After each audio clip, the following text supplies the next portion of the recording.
खुशियों का खाता। पति पत्नी के लिए प्रेरणादायक कहानी। 1 साल की डेटिंग के बाद आखिरकार आज उसकी शादी हो ही गई। अंजलि आज बहुत ज्यादा खुश थी। उसकी नई जिंदगी की शुरुआत थी आज। पति पत्नी के लिए प्रेरणादायक कहानी। शादी की सारी रस्में खत्म हो गई थी और अंत में एक वेडिंग पार्टी ऑर्गेनाइज की गई थी। शादी के कीमती से कीमती तोहफे उन्हें मिले थे, लेकिन माँ ने कुछ अलग ही तोहफा अंजलि को दिया था। माँ ने अंजलि को एक नई बैंक की पासबुक दी और कहा, बेटा, यह सेविंग अकाउंट मैंने तुम्हारे नाम पर खोला है और इसमें 1 लाख जमा कर दिए हैं।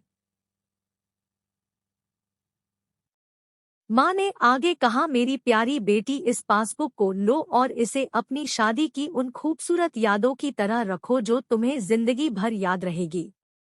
जब जब कुछ अच्छा और यादगार तुम्हारी जिंदगी में घटे तो इसमें कुछ रकम जमा कर दिया करना, और यह रकम किस कारण से जमा कर रही हो वह जरूर मेंशन करना।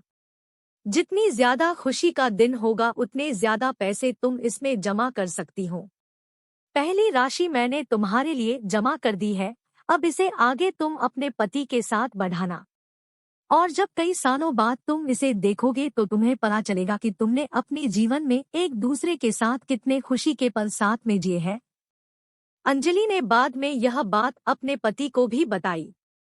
दोनों को ही यह सुझाव बड़ा ही पसंद आया और अब वह दोनों ही उस वक्त का इंतजार करने लगे जब इस खाते में कुछ पैसे जमा करा पाए।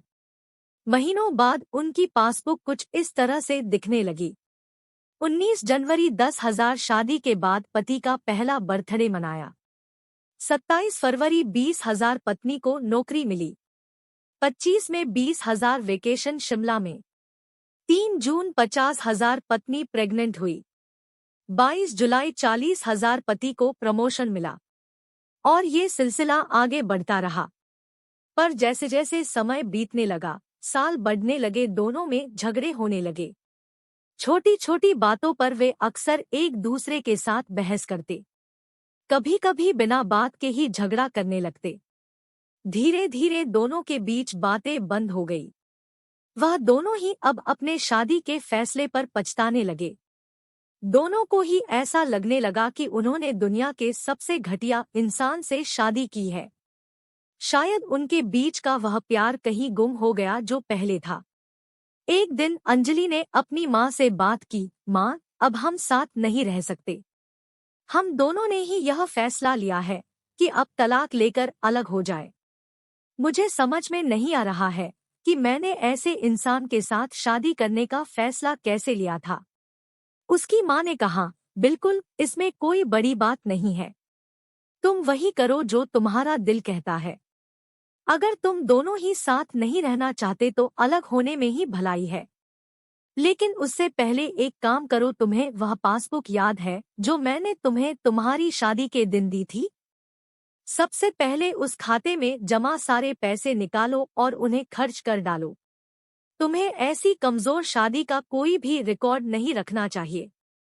अंजलि अपने माँ की बात से सहमत थी, इसलिए वह वहाँ से सीधे बैंक चली गई और बैंक में लाइन में लग गई ताकि उसे अकाउंट को बंद करवा सके। जब वह लाइन में खड़े होकर इंतजार कर रही थी तब उसने एक नज़र उस पासबुक के अंदर लिखे रिकॉर्ड्स पर डाली। उसने पढ़ा और पढ़ती गई। वह सारी खुशियाँ, आनंद के पल जो उसने अपने पति साथ जिए थे, सब उसकी आंखों के सामने आ गए और उसकी आंखों में आंसू आ गए। वह तुरंत वहां से निकल अपने घर पहुंची। अंजलि ने घर पहुंचकर सबसे पहले वह पासबुक अपने पति के हाथों में रखी और बोली कि तलाक लेने से पहले इस खाते में जमा सारे पैसे खर्च कर दो और इस खाते को बंद कर दो। अगले दिन पति बैंक गया और खाता बंद कराने के लिए लाइन में लगा। जब वह लाइन में अपना नंबर आने का इंतजार कर रहा था, उसने एक नज़र उस पासबुक पर डाली। उसने पासबुक के अंदर लिखे रिकॉर्ड्स को पढ़ा और पढ़ते ही गया। भूतकाल में अपनी पत्नी के संग जिए वह खुशियों के पल, वह सुंदर यादें, वह प्यार के पल उसके नजरों के सामने किसी मूवी की तरह चलने लगे। थोड़ी देर बाद वह भी बैंक से निकला और सीधे घर पहुंचा। घर पहुंचकर पासबुक उसने अंजलि के हाथ में रख दी। अंजलि ने जब उस पासबुक को खोलकर देखा, उसमें एक नई एंट्री 10 लाख की थी और उसके कारण के रूप में लिखा था, यह वह दिन है जब मुझे यह एहसास हुआ कि मैं तुमसे कितना प्यार करता हूँ और यह भी कि तुमने मेरी जिंदगी में कितनी खुशियाँ लाई है। वह दोनों एक दूसरे के गले लग गए, खूब रोए और उन्होंने उस पासबुक को संभालकर तिजोरी में रख दी। दोस्तों, जिंदगी में गिरना कोई बड़ी बात नहीं है। जब आप किसी भी कारण से गिरते हो तो आपको हमेशा कहाँ गिरे हो उससे ज्यादा गिरने से पहले आप कहाँ थे वह याद रखना चाहिए। गलतियों को सुधार कर आगे बढ़ने का नाम ही तो जिंदगी है।